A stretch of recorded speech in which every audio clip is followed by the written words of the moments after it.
না, আমি ন্যাচারালি সুন্দর। রজনীগন্ধায় রূপসাগরের পাড়ের পানে দাসিন্দা, তোমার প্রজাপতির পাখা, আমার আকাশ চাওয়া মুগ্ধ চোখে রঙিন স্বপ্ন। কিছু সময় আমাদের জীবন এমনভাবে আসে যখন মনে হয় সবকিছু যেন হঠাৎ থেমে গিয়েছে। আমাদের জন্য সময়টা ঠিক তেমন ছিল। আজ অনেক ভয়, অনেক দুশ্চিন্তা আর রাত নির্ঘুম কেটেছে। একটা শুধু দোয়াই ছিল, আল্লাহ যেন আঙ্কেলকে সুস্থ করে আমাদের মাঝে ফিরিয়ে দেন। আলহামদুলিল্লাহ, আজ সেই দোয়ার সবচেয়ে সুন্দর উত্তর আমরা পেয়েছি। আঙ্কেল আগের থেকে অনেকটাই সুস্থ হয়ে গিয়েছে আর এখন অনেক ভালো আছে। এই পুরো সময় যারা আমাদের পাশে ছিলেন, খোঁজ নিয়েছেন, দোয়া করেছেন, সবার প্রতি আমাদের আন্তরিক কৃতজ্ঞতা আর সবচেয়ে বেশি শুকরিয়া আল্লাহর কাছে, কারণ কঠিন সময়ের পর স্বস্তি পাওয়ার অনুভূতিটা সত্যি অন্যরকম। আলহামদুলিল্লাহ for this beautiful second chance. May Allah bless him with complete and lasting সিফা, good health and the long peaceful life. আমরা জানি সম্পূর্ণ সুস্থ হতে আঙ্কেলের এখনো অনেক সময় লাগবে, তাই সবার কাছে আবার অনুরোধ, ওনার জন্য দোয়া করবেন। আল্লাহ যেন ওনাকে পরিপূর্ণ ও স্থায়ী শিফা দান করে, সব কষ্ট দূর করে দেন এবং আমাদের মাঝে সুস্থ সুন্দরভাবে দীর্ঘদিন রাখেন। কঠিন সময়ের পর পাওয়া এই স্বস্তিটুকু আমাদের কাছে সত্যি অনেক বড় নিয়ামত। আলহামদুলিল্লাহ অলওয়েজ অ্যান্ড ফর এভার।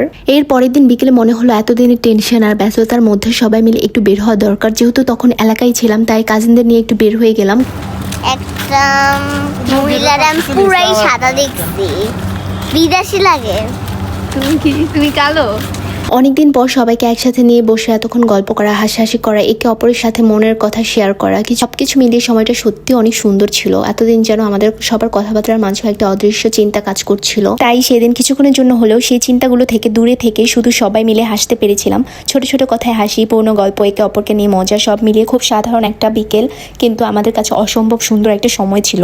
কথা বলতে বলতে কখন যে বিকেল গড়িয়ে সন্ধ্যা হয়ে গেল নিজেরাই বুঝতে পারিনি। বাইরে যখন সন্ধ্যা নেমে এসেছে তখন ভাবলাম এতক্ষণ তো ঘুরলাম, এবার সবাই মিলে ফুচকা খাওয়া যাক। তারপর সবাই মিলে ফুচকার দোকানে গেলাম এবং সেই ছোট্ট সময়টাও অনেক আনন্দে কেটে গিয়েছিল। তো সবাই ফুচকা টুচকা খেয়ে এরপর বাসায় ফিরে আবার কিছুক্ষণ সবাই লুডো খেললাম, কে জিতবে কে হারবে এইসব নিয়ে নিজেদের মধ্যে হাসাহাসি খুনসুটি। আর তারপরের দিন আঙ্কেল আর আমি তাসনিয়া তিনজন মিলে একটু বাইরে বের হলাম। আঙ্কেল যেহেতু একটা না অনেকদিন হাসপাতালে ছিলেন, এতদিন প্রায় সারাক্ষণ হাসপাতালের পরিবেশেই থাকতে হয়েছে, শরীরও অনেক দুর্বল হয়ে গিয়েছে। তাই ডাক্তারদের পরামর্শ অনুযায়ী ধীরে ধীরে স্বাভাবিক জীবনে ফেরার চেষ্টা করা, একটু হাঁটাচলা করা, কিছুটা ফ্রেশ এয়ার নেওয়াটা ভালো লাগছিল। অবশ্যই কোনো তাড়াহুড়া নয়, খুব ধীরে, ওনার শরীর যতটুকু সাপোর্ট করতে পারবে ততটুকুই।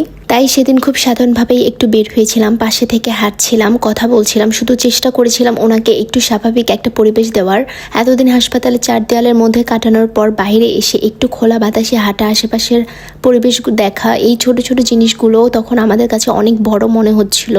সবচেয়ে ভালো লাগার বিষয় ছিল আঙ্কেলকে ধীরে ধীরে আগের মতন স্বাভাবিক হতে দেখা। হয়তো এখনো পুরোপুরি আগের অবস্থায় ফিরতে সময় লাগবে, কিন্তু ওনার মুখের হাসি, আমাদের সাথে কথা বলা, একটু হাঁটার চেষ্টা করা, এসবই আমাদের জন্য অনেক বড় একটা স্বস্তি। কিছুদিন আগেও যেখানে প্রতিটা মুহূর্তে ভয় ছিল, কখন কি হয়ে যায় সেই চিন্তা ছিল, সেখানে এখন আমরা আবার ছোট ছোট মুহূর্ত উপভোগ করতে পারছি। আবার একসাথে বাইরে যাওয়া, গল্প করা, এই সাধারণ বিষয়গুলো যেন হঠাৎ করে অসাধারণ সুন্দর হয়ে গিয়েছে। হয়তো আগে এসব মুহূর্তের মূল্য এতটা বুঝতাম না, কিন্তু কঠিন একটা সময় পার হওয়ার পর বুঝতে পারছি প্রিয় মানুষগুলো সুস্থভাবে পাশে থাকাটাই আসলে সবচেয়ে বড় পাওয়া। জীবনে বড় বড় সুখের পাশাপাশি এই ছোট ছোট শান্তির মুহূর্তগুলোই আমাদের মনে সবচেয়ে বেশি থেকে যায়। আলহামদুলিল্লাহ এখন আমরা ধীরে ধীরে স্বাভাবিক দিনের দিকে ফিরছি। সামনে এখনো অনেকটা পথ, অনেক যত্ন, অনেক বিশ্রাম আর অনেক দোয়া প্রয়োজন। তাই আমাদের এই নতুন করে পাওয়া স্বস্তিটাকে আরো সুন্দর করে তুলতে সবার দোয়া চাই। আল্লাহ যেন আঙ্কেলকে প্রতিদিন একটু একটু করে আরো সুস্থ করে দেন, ওনার শরীরে শক্তি ফিরিয়ে দেন, সব ধরনের কষ্ট দূর করে দেন এবং সম্পূর্ণ সুস্থতা দান করে, আর আমাদের পরিবারকে সবসময় একসাথে ভালো নিরাপদে রাখেন। After all the difficult days, these ordinary little moments feel like the most beautiful blessing. Alhamdulillah for every single one of them. So আজকের ভিডিওটা ছিল এই পর্যন্তই। আবার দেখা হবে নেক্সট ব্লগে। ততক্ষণ পর্যন্ত সবাই ভালো থাকবেন। আল্লাহ হাফেজ।